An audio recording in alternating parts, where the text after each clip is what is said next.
Ang Pangulo ng Russia na si Vladimir Putin ay wala nang masyadong kaalyado matapos ang kanyang mapaminsalang pananakop sa Ukraine na naglayo sa kanya at sa kanyang bansa mula sa karamihan ng pandaigdigang komunidad. Kahit ang ilang natitirang kaibigan ni Putin gaya ni Kim Jong-un ng North Korea ay nagpapakitang hindi rin sila mapagkakatiwalaan. Ayon sa bagong balita, maaaring niloko ni Kim si Putin.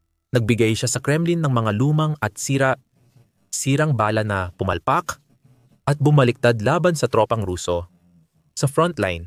Masamang balita ito para kay Putin at nagpapakita kung gaano kalayo ang pagbagsak ng Russia sa mundo. Kailangan pa nilang gumamit ng desperadong hakbang para mapanatili ang tiyak na talong laban na ito. Bago nagsimula ang digmaan, maaaring hindi ang Russia ang pinakapopular na bansa sa mundo.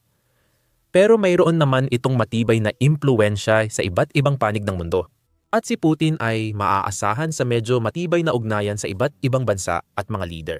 Pagkatapos, ginawa niya ang pinakamalaking pagkakamali ng kanyang buhay nang salakayin niya ang Ukraine at nagresulta ito sa pagtalikod ng malaking bahagi ng pandaigdigang komunidad laban sa kanya. Maraming bansa ang kinondena ang pananakop at ilegal na okupasyon ng Russia sa Ukraine at nanawagan laban sa mga krimen sa digmaan ng Kremlin. Karamihan sa kaluraning mundo ay nagpapataw ng mga sunod-sunod na ekonomikong parusa sa Russia. Maraming bansa ang tuluyang pinutol ang ugnayan sa Moscow at sinira ang mga kasunduan sa kalakalan. May ilang bansa pa ring kakampi ng Russia sa digmaan, ngunit kakaunti lang ito. Nakita ng mundo noong Pebrero 2023 kung gaano kaliit ang bilog ng mga kaibigan ni Putin na nawagan ang resolusyon ng United Nations na tapusin ang digmaan sa Ukraine at agad na umatras ang Russia. Halos lahat ng bansa ay bumoto pabor sa resolusyon, maliban lamang sa Russia, Belarus, Syria, North Korea, Mali, Nicaragua, at Eritrea na bumoto laban dito. Kahit ang mga bansang dati ay malapit sa Russia, tulad ng ilang bansa sa gitnang Asya na matagal nang umaasa sa kanilang ugnayan sa Moscow para mabuhay, ay nagsimula ng talikuran si Putin. Patuloy na mumuhunan sa yaman ng Russia ang China at India, na ngayon ay pinakamalalaking mamimili ng langis ng Russia. Ngunit iilan lang ang handang magbigay ng aktwal na tulong militar sa puwersa ng Kremlin sa labanan. Hilagang Korea ang halimbawa. Malakas at hayag ang suporta nito sa diplomasya para sa Rusya, kahit bago pa ang 2022 na pagsalakay. Isa ito sa kakaunting bansa sa mundo na opisyal na kumilala sa Crimea bilang bahagi ng Rusya noong 2017 ilang buwan matapos magsimula ang digmaan. Kinilala rin ng Hilagang Korea ang tinatawag na People's Republics ng Luhansk at Donetsk na parehong teritoryo ng Ukraine bilang mga malalayang estado sa ilalim ng Rusya, dahilan upang putulin ng Ukraine ang ugnayang diplomatiko sa Pyongyang. Pagkatapos, mas pinalawak pa ng Hilagang Korea ang suporta. Mula salita at mensahe hanggang aktwal na pagpapadala ng armas at tropa. Nagpadala ito ng M-19 COXAN self-propelled howitzers, M-1900 rocket launchers at libu-libong tropa ng Hilagang Korea, kabilang ang Special Forces, eksperto sa pag-alis ng mga mina at construction workers para tumulong sa muling pagbangon ng infrastruktura sa Kursk matapos sakupin pansamantala ng tropang Ukrainian ang ilang bahagi nito. Sa madaling salita, ang Hilagang Korea ay isa sa pinakaaktibong kaalyado ng Rusya sa buong labanan hanggang ngayon, at ilan sa pinakamahalaga nitong ambag ay dumaan sa anyo ng mga bala. Hindi magwawagi ang bansa sa digmaan kung walang bala. Kahit na may pinakamalalakas na tangke, pinakamagarang fighter jet, pinakamalalaking brigada, at pinakamakabagong kagamitan, bawat hukbo ay nangangailangan ng pinakapangunahing supply na ito. At maraming halimbawa sa kasaysayan kung saan bumagsak ang buong opensiba dahil lang sa kakulangan ng bala ng mga sundalo sa unahan para sila'y makaligtas. At naging napakahalaga ng bala sa labang ito dahil umasa ang Rusya sa lakas ng pag-ubos bilang paraan para pahinain ang mga depensang linya ng Ukranya. Paulit-ulit niyang binumba ang kalaban gamit ang maraming drone, pambobomba, artileriya at mga pagsalakay sa unahan. Araw-araw silang gumagastos ng maraming bala para magdulot ng maksimum na pinsala. At malaki ang naging papel ni Pyongyang dyan. Ayon sa mga eksperto sa Timog Korea, Nagpadala ang Hilagang Korea ng mahigit 13,000 shipping containers ng bala sa Russia mula kalagitnaan ng 2,000 at 22 hanggang kalagitnaan ng 2,000 at 24 katumbas ng 6,100,000 at 52 artillery shells ayon sa South Korean Defense Intelligence Agency. Nagpa siyang gawing formal na supply base ng armas at bala sa Hilagang Korea ang Russia bilang paghahanda sa matagalang digmaan sa Ukraine. Pero may kaunting pagkakaiba ayon sa bagong datos. Sabi ni Vadim Skibitsky ng Defense Intelligence ng Ukraine, nagbigay ang Hilagang Korea ng halos 65 milyong artillery shells sa Russia mula 2,000 at 23 atlon, ngunit malaki na ang pagbagsak ng supply. Sa panayam ng Reuters, binanggit ng pangalawang pinuno na ang dami ng bala mula Hilagang Korea na pumapasok sa Russia ngayong 2025 ay bumaba ng halos 50% kumpara noong 2024. Dagdag pa niya, wala ni isang naitalang padala sa buong buwan ng Setyembre. At kahit na may ilang padala na muling nagsimula nitong Oktubre, mas mababa pa rin ang kabuang bilang kumpara sa mga nakaraang taon. Maraming posibleng paliwanag, pero dalawa ang pinakakapansin-pansin na dahilan. Nauubusan na ng bala ang Hilagang Korea na maaring ipadala noong 2022. Iniulat na ang bansa ay may malalaking imbakan ng mga bala at iba pang supply na kalibre Soviet. Dahil dito, madali nilang naipadala ang malalaking supply sa Russia para sa digmaan sa Ukraine.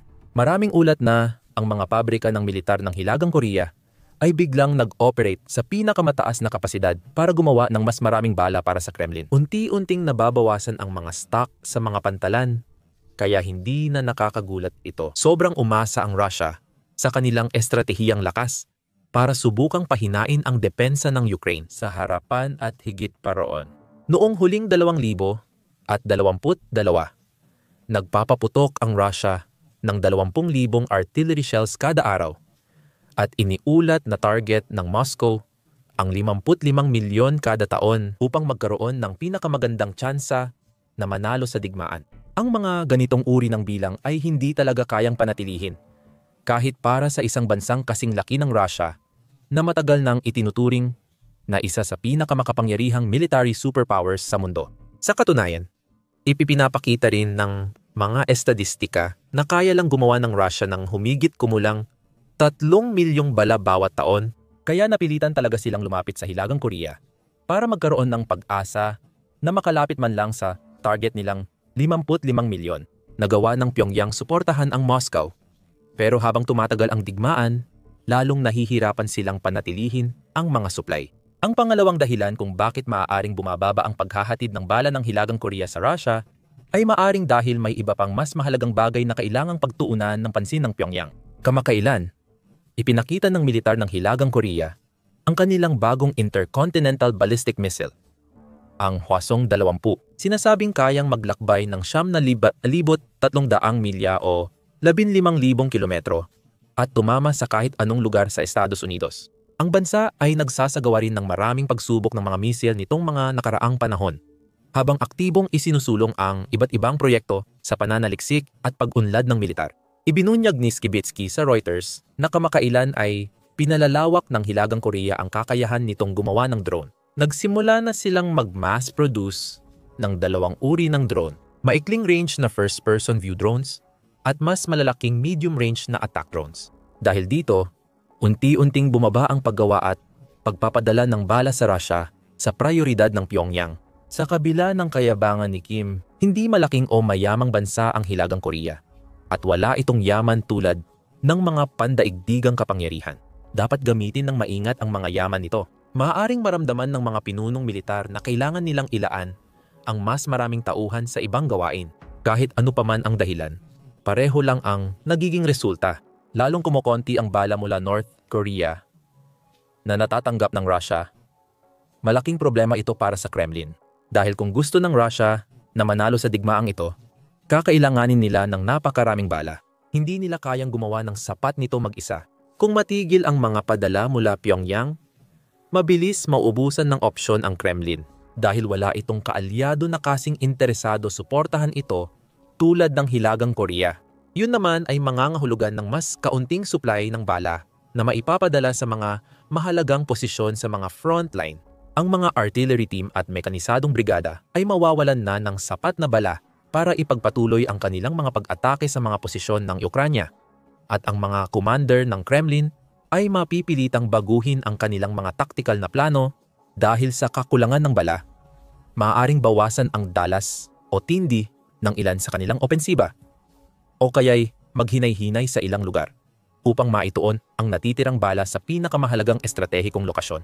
Maaaring magdulot ito ng bagong oportunidad sa Ukranya para magsagawa ng kontra-opensiba, magtipon na ng supply, o patibayin ang depensa o kaya'y mabawi pa ang mga nawalang bahagi ng lupa sa ilang rehiyon kung saan nakikitang nauubos na ang bala ng mga Ruso.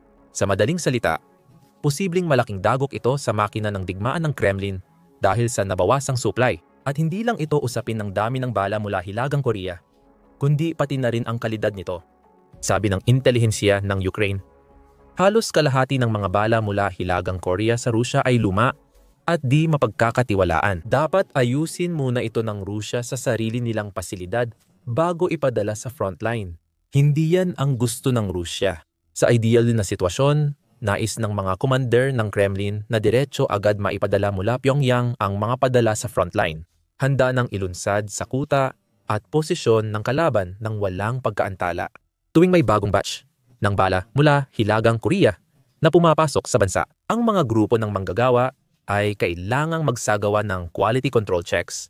Tinitiyak kung ang mga bala ay magagamit pa.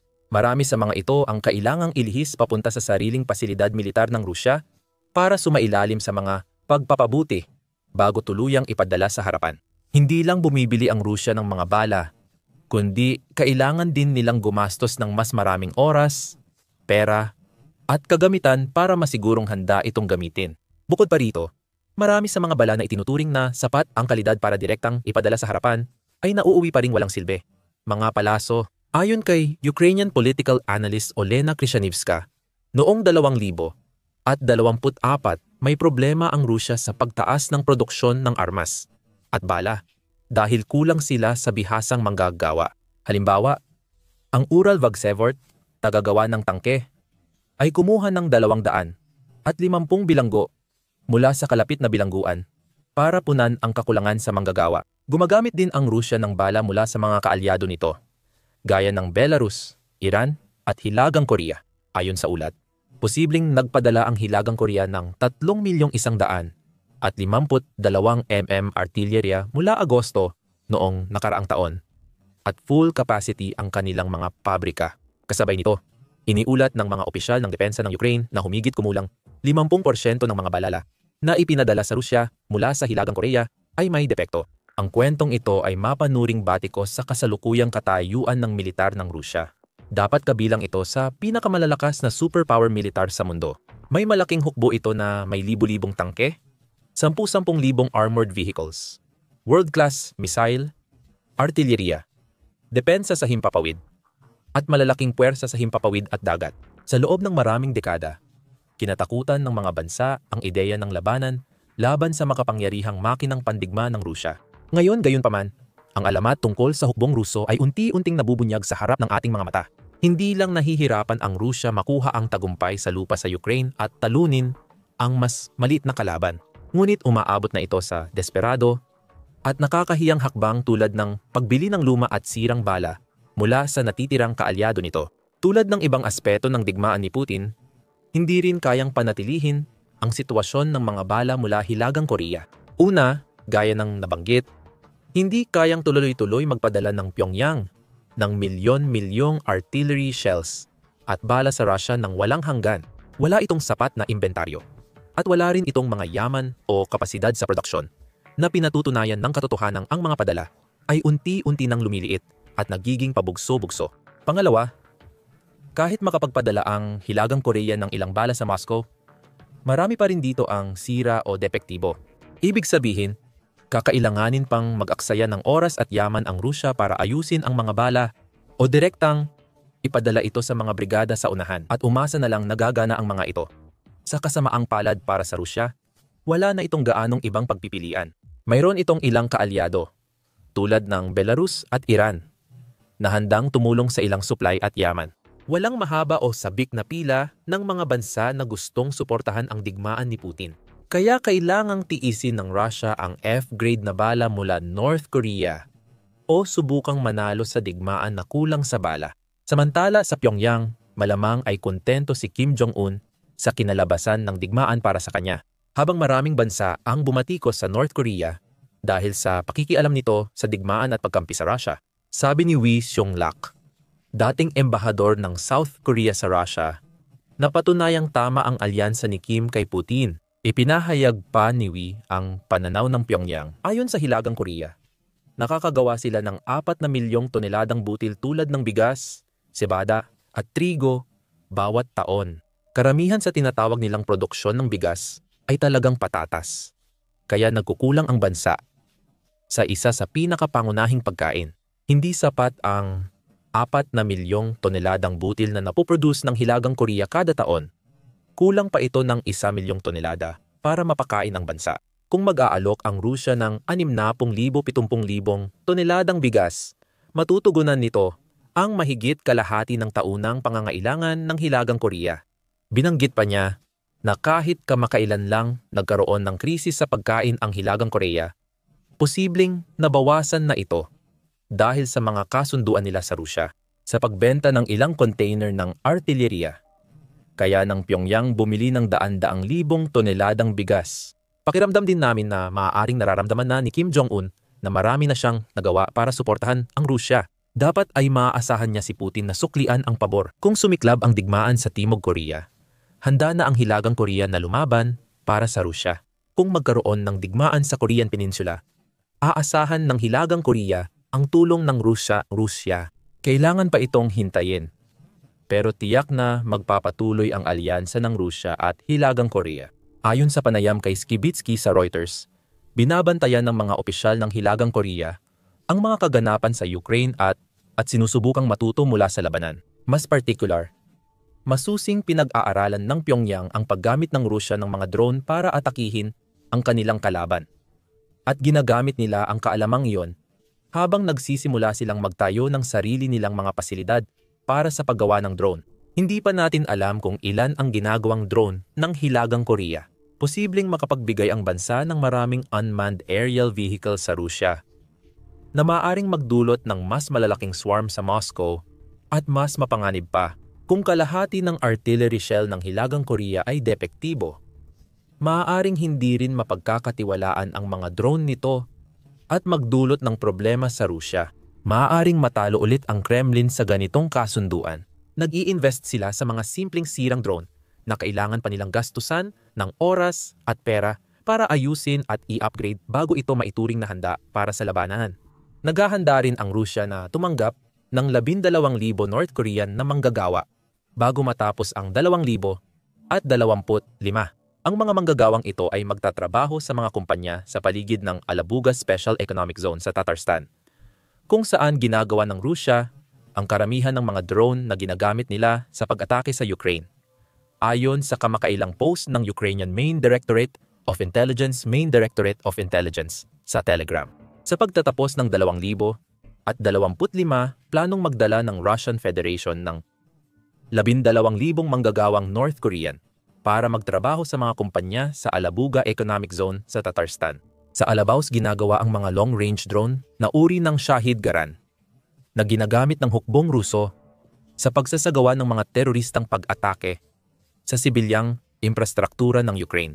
Para talakayin ang detalye ng pagbebenta ng paggawa, noong huling Oktubre, nagdaos ng pagpupulong ang Ministry ng Ugnayang Panlabas ng Rusya kasama ang lokal na pamahalaan at mga kinatawan ng Siyang Technology Trade Company, Technology Trade Company ng Hilagang Korea, na namamahala sa pag-recruit ng mga manggagawang Koreano. Nangako ang mga taga-Moscow na magbabayad ng $250 kada oras sa inangkat na manggagawa. At bawat shift ay hindi bababa sa 12 oras. Ipinapakita ng mga hakbang na ito ang mas malalim na kooperasyon ng dalawang diktadura sa patuloy na digmaan kontra Ukraine. Nakakabahala ang tumitibay na ugnayan ng dalawa sa pinakadelikadong kapangyarihan sa mundo. May limitasyon lang talaga ang magagawa ng Hilagang Korea para sa Rusya. At kahit ilang batch pa ng sira-sirang bala, hindi naman talaga iyon magdudulot ng malaking pagbabago sa aktwal na labanan. Samantala, maaari pa ring umasa ang Ukraine sa mas maraming at makapangyarihang kaalyado mula sa kanluran. Kasama dito ang Estados Unidos at mga bansa ng European Union. Nagbibigay ng pondo, armas, bala, at intelihensiya. Kamakailan, ipinakita ng Estados Unidos ang bahagi ng lakas nito sa pintuan ng Rusya na mapapanood mo sa video na ito. Para sa mas malalim na pagtingin sa digmaan at kung paano binabago ng Ukraine ang laban, panoorin ang video na ito tungkol sa mga pangunahing dahilan nito. Ayaw pa rin ni Putin ng kapayapaan at maaring maramdaman niyang wala na siyang ibang opsyon kundi ipagpatuloy ang labanan o isugal ang pagbagsak ng buong rehimen niya. Mag-subscribe sa aming channel at i-on ang notifications para lagi kang updated sa digmaan ng Russia at Ukraine at iba pang mahahalagang labanan sa mundo.